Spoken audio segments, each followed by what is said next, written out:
चलो हम लोग बात करेंगे कंपनीज अकाउंट्स में, ठीक है ना। तो ध्यान रखोगे कंपनीज अकाउंट्स में कई चैप्टर हैं। तो सबसे पहले हम लोग बात करेंगे इशू ऑफ शेयर में, आपका ये एक मेन टॉपिक रहेगा, ठीक है। तो सबसे पहले आप ये हमको बताएंगे कि कंपनी शेयर कब इशू करती है, बता सकते हैं आप लोग?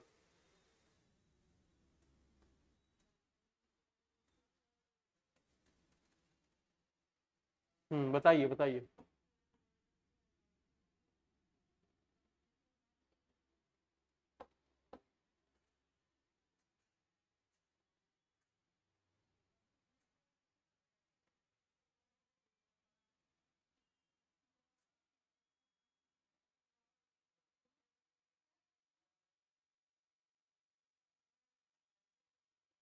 बताओ बेटा।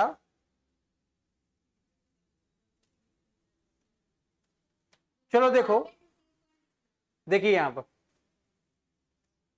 देखो ये एक्स लिमिटेड है। एक्स लिमिटेड क्या है? एक्स लिमिटेड एक कंपनी है, ठीक है।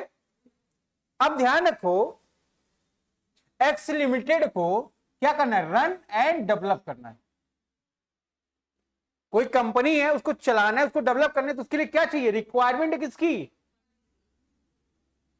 अब ये फंड कहां से आएगा? कंपनी क्या करेगी? कंपनी करेगी पब्लिक इशू।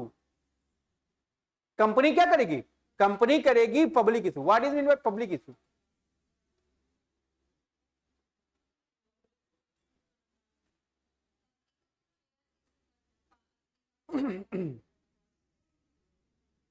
आप एक नाम सुने होंगे, आईपीओ। आईपीओ का फुल फॉर्म बताएंगे हमको? आईपीओ का मतलब होता है इनिशियल पब्लिक ऑफर, ठीक है, ध्यान रखोगे। अब कोई कंपनी अगर पब्लिक इशू करेगी, पब्लिक इशू का मतलब होता है शेयर्स या डिबेंचर्स को इशू करना for the requirement of the fund. आपको ध्यान रखना है, क्या ध्यान रखना है? जब भी आप इशू करोगे, क्या इशू करोगे? Public issue. तो जरूरी नहीं है कि कंपनी ने जितना शेयर इशू किया उसका पूरा बिक जाए, ठीक है। तो ध्यान रखोगे, जिसको आप बोलते हो सब्सक्रिप्शन, बिकने को क्या बोलते हैं आप? तो कंपनी 2013 ने क्या रखा है? मिनिमम सब्सक्रिप्शन क्या रखा है? 90% ऑफ दी इशू। जितना आप इशू करते हो, अगर उसका टोटल 90% शेयर सेल हो गया, तभी आप कंपनी के शेयर को सेल कर सकते हो। अदरवाइज आपको क्या करना पड़ेगा?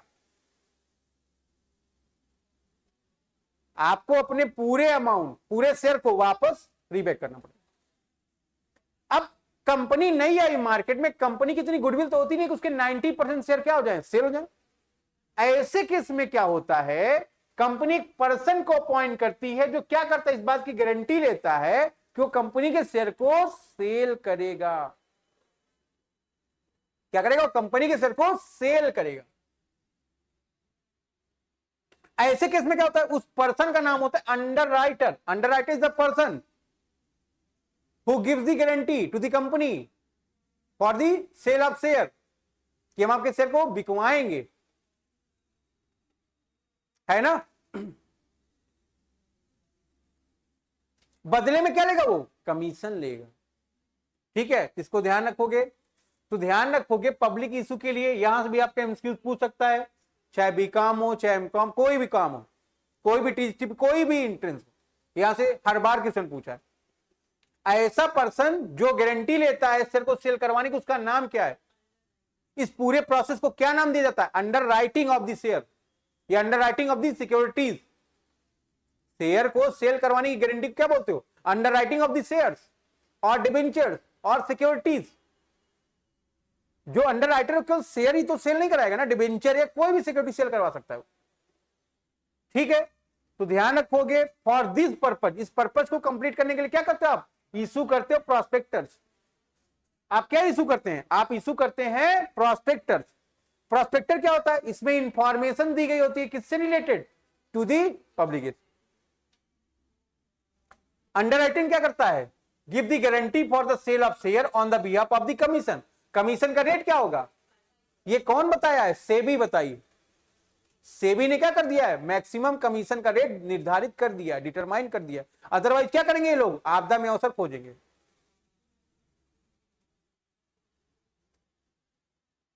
बात समझ में आ रही है?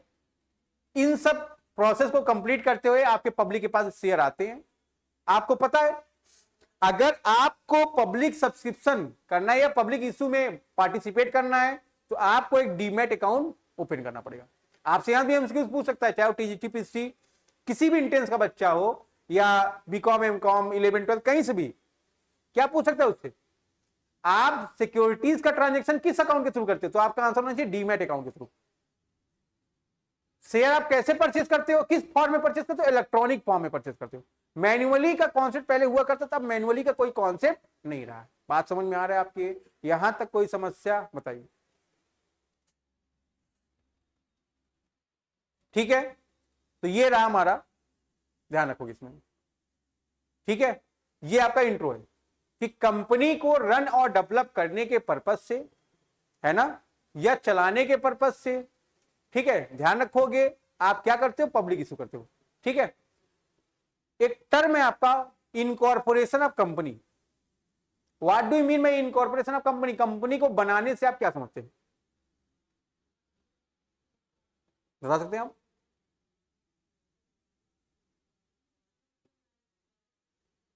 कंपनी कौन बनाता है? प्रमोटर्स। आप एक वर्ड सुने होंगे, promoters. Promoter is the person who incorporate the company, जो क्या करता है, कंपनी को इनकॉर्पोरेट करता है। उसके लिए जो भी जिन चीजों की रिक्वायरमेंट है उन सब की व्यवस्था करता है। बात समझ में आ रहा है आपको? किन किन चीजों की रिक्वायरमेंट होती है? अब जब आप इनकॉर्पोरेशन ऑफ कंपनी करोगे, चेक करोगे आप कैसी कंपनी को इनकॉर्पोरेट करो। क्या आप ओपीसी का इनकॉर्पोरेशन करें? OPC means one person company. फिर क्या आप प्राइवेट कंपनी का इनकॉर्पोरेशन कर रहे हो? प्राइवेट कंपनी में मिनिमम 2 मैक्सिमम 200 मेंबर। क्या आप पब्लिक कंपनी को इनकॉर्पोरेट कर रहे हो? पब्लिक कंपनी को इनकॉर्पोरेट करने का मतलब क्या है, आप मिनिमम 7 एंड मैक्सिमम अनलिमिटेड। क्या आप एनपीओ को इनकॉर्पोरेट कर रहे हो?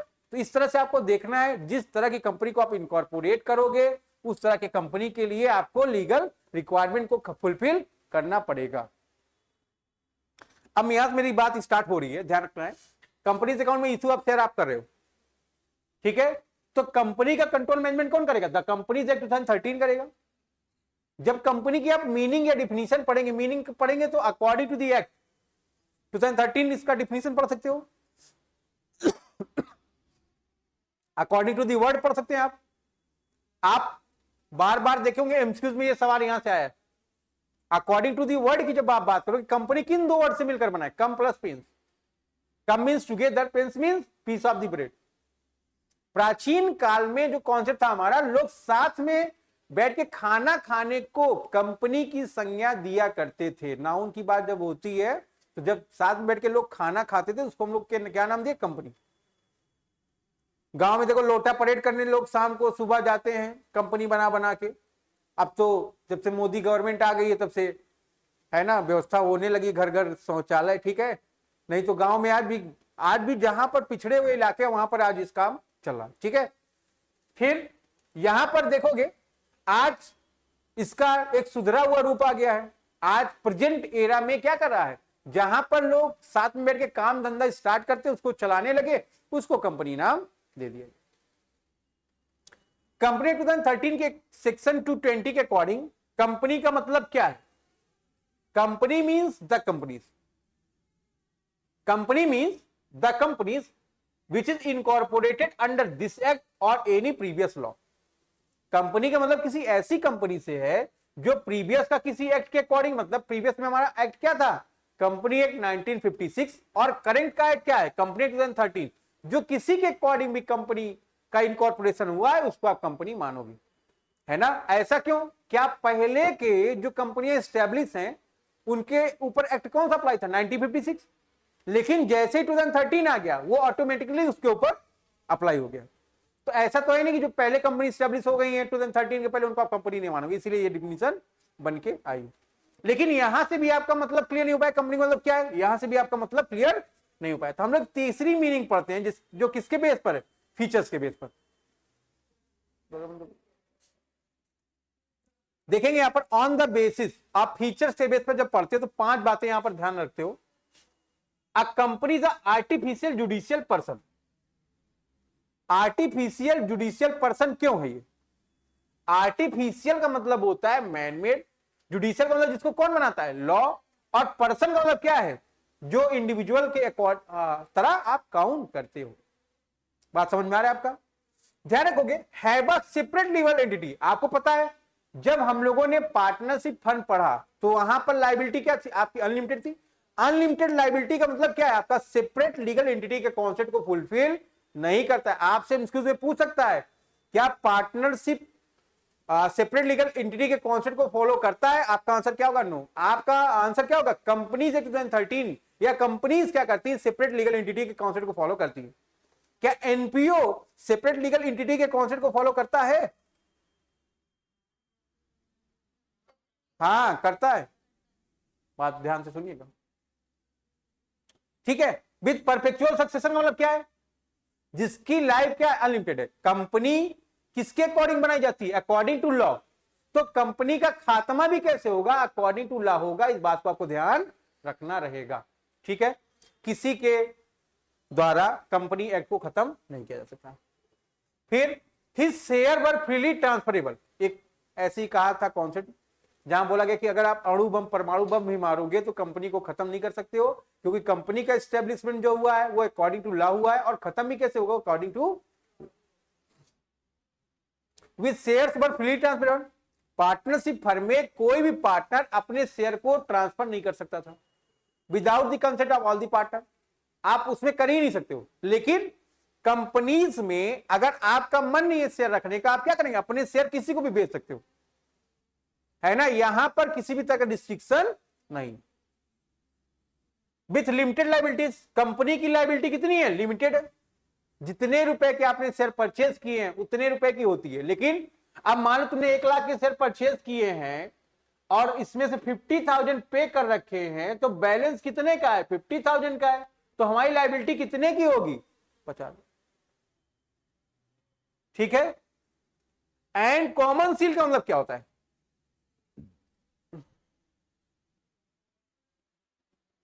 जिस नाम से बिजनेस करती है, जैसे कोचिंग का नाम क्या है हमारा, तुम्हारी फीस सबमिट होने के बाद उस पर मुहर लगती है, that is called common seal. It's management is separated from ownership. इसका जो मैनेजमेंट है, किसका मैनेजमेंट, कंपनी का, कौन करता है, बोर्ड ऑफ डायरेक्टर्स करते हैं। यहां भी क्वेश्चन उठा सकता है वो, है ना। इसका क्या है, सेपरेट, ये क्या है, सेपरेट है। किससे सेपरेट है, ओनरशिप इसकी सेपरेट है। ओनरशिप कौन किसके हाथ में होती है, बोर्ड ऑफ डायरेक्टर्स के हाथ में होती है, शेयर होल्डर के हाथ में होती है। लेकिन शेयर होल्डर कोई काम करता है क्या, नहीं, काम अल्टीमेटली कौन करता है, बोर्ड ऑफ डायरेक्टर्स करते हैं। ठीक है, तो ये आपको ध्यान रखना है। यहां तक आपको कोई समस्या हो बता सकते हैं आप लोग। फिर हम लोग फीचर्स की बात करेंगे बेटा, दिख रहा है आप सभी को।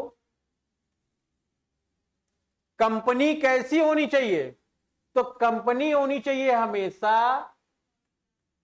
टॉप क्लास की। पढ़िए इसको आप एक बार।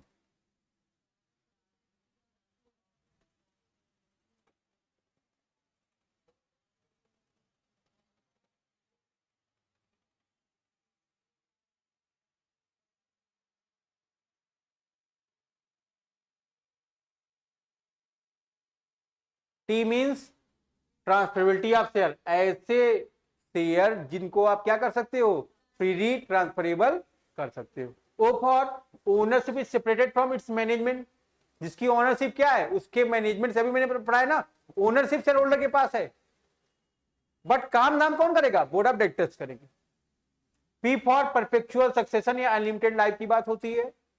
कॉमन सील, सी फॉर क्या है आपका, कॉमन सील का मतलब क्या होता है, सार्वमुद्रा, जिस नाम से कंपनी अपने बिजनेस को रन करती है उसको आप क्या बोलते हो, कॉमन सील। लिमिटेड लाइबिलिटीज, अभी मैंने आपको बताया था, कंपनी की लाइबिलिटी क्या है, जितने का आप शेयर परचेज किए हो उतने तक लिमिटेड है। आर्टिफिशियल जुडिशियल पर्सन, कंपनी कैसे, कंपनी एक पर्सन है, बट किस टाइप की पर्सन है, क्या वो सांस लेती है, क्या वो देखती है, क्या वो चलती है, क्या वो खाती है, नहीं। कैसी पर्सन है वो? आर्टिफिशियल जुडिशियल पर्सन, जिसको जुडिशियरी ने, जुडिशियरी मतलब तुम्हारे लॉ ने क्या माना है? पर्सन माना है। ठीक है।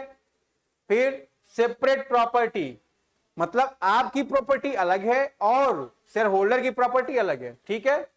Separate membership from owner. ठीक है। यहां पर क्या है? मालिक अलग है और काम करने वाला पर्सन अलग है। Compulsory registered under the companies act 2013, company का रजिस्ट्रेशन कंपनी एक्ट 2013 के अकॉर्डिंग कंपल्सरी है कि आपको क्या करना है? उसको रजिस्टर्ड करना है। कोई दिक्कत आपको यहां तक? आप बता सकते हैं।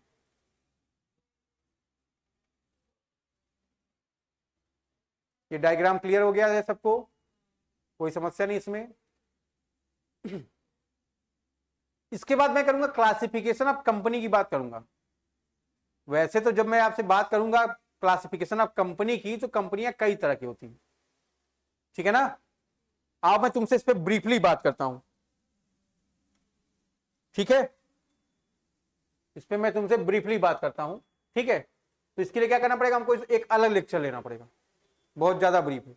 ठीक है। इसके लिए तुम एक लिख लो, टाइप्स ऑफ कंपनी के लिए एक स्लोगन है मेरा, आप लिख लीजिए, आपको पूरा क्लियर हो जाएगा। जैसे इसमें आई लॉ, मेरी